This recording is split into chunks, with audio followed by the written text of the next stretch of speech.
Привет! Только что вскрыл такую упаковку маракуйи и обнаружил, что она идет с плесенью, выглядит прям совсем не очень. И был такой вопрос, вот что делать в таких случаях. Сейчас я разрежу и посмотрим, что внутри.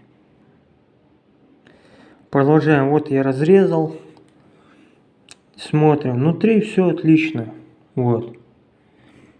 И здесь я тоже боялся, тоже очень сильно повреждена была.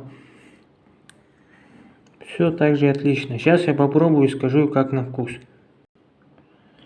Как видите, я съел, в общем, нормально. Нормально.